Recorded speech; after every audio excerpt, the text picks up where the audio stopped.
In the news, Russia threatens to intensify bombardment in Kyiv over cross-border attacks. At least 35 people confirmed dead, 71 others injured in Zimbabwe after a bus veered off-road lands injured. U.S. approves $1 billion aircraft, other equipment for Nigeria. Details coming up shortly.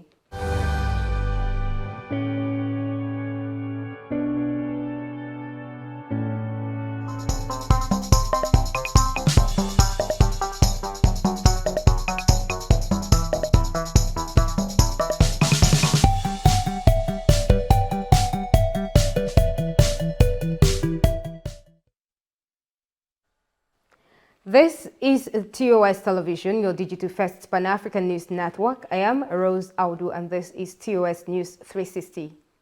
Russia has threatened to intensify attacks once again on Ukraine's capital, Kyiv, over alleged cross-border assaults by Ukrainian forces.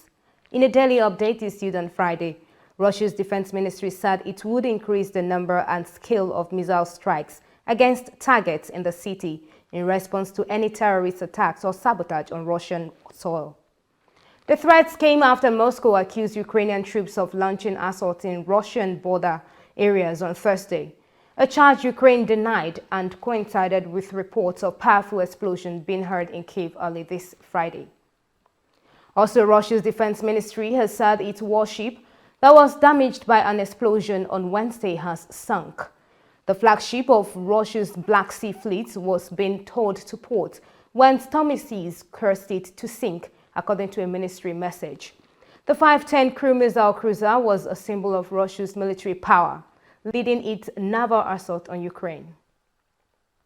And to bring you stories across Nigeria, gunmen on Thursday attacked in Siweke, the headquarters of the Ehite-Mboma local government area of Imo State, during continuous voter registration and killed an official of the Independent National Electoral Commission, Anthony Nwokori, who was in charge of the polling unit.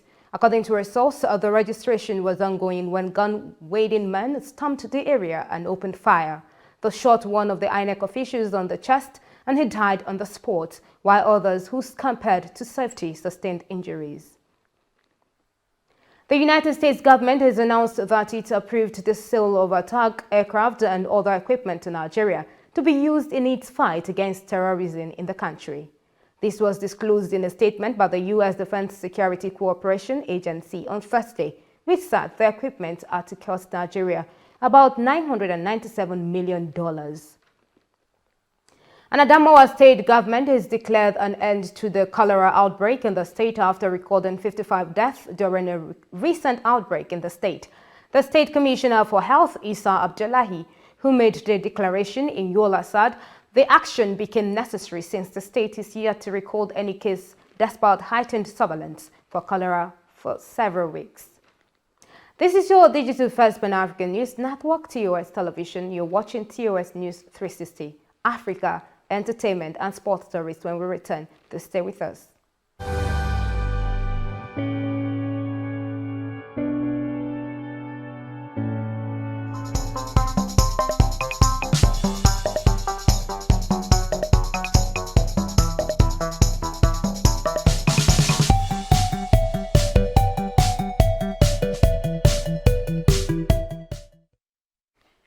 Welcome back. To bring you stories across Africa, intense rains have swept through KwaZulu for almost a week, sweeping away people and properties. Residents have salvaged the remains of what used to be the United Methodist Church of South Africa in Clement, near Durban on April 13, following heavy rains that killed 4 children in the area. According to a police report, at least 35 people died and 71 were injured in Zimbabwe after a bus carrying churchgoers to an Easter gathering veered off the road and landed in a church. The bus was carrying members of a local Zion Christian church who were traveling to an Easter meeting in the southeastern town of Chimpenge. Somalia has inaugurated 290 new lawmakers, bringing the country a step closer to completing a prolonged electoral process marred by alleged corruption and irregularities. The ceremonies were held on Thursday in the capital heavily fortified Helen military camp, protected by sandbagged fences and high concrete walls.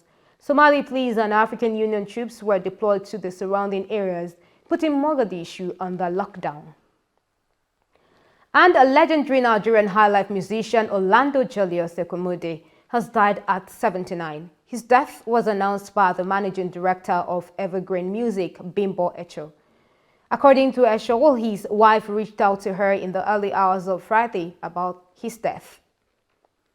And before we go on sport, Liverpool will put their unprecedented quadruple bid on the line against the treble-chasing Manchester City on Saturday in an FA Cup semi-final that will make or break one club's dream of football immortality. Jurgen Klopp's men are in contention to become the first English team to win all 4 major trophies in one season. They lifted the League Cup in February and advanced to the last 4 of the Champions League after surviving a late scare in their quarter-final second leg against Benfica on Wednesday. And that is TOS News 360 on your digital-first Pan-African News Network. For more updates, visit www.TOSTVNetwork.com. Do follow and like our social media handles on Facebook, Twitter, and Instagram. And remember to subscribe on YouTube. To stay with us and enjoy more programs on TOS Television Network. I am Rose Audu, and many thanks for joining us.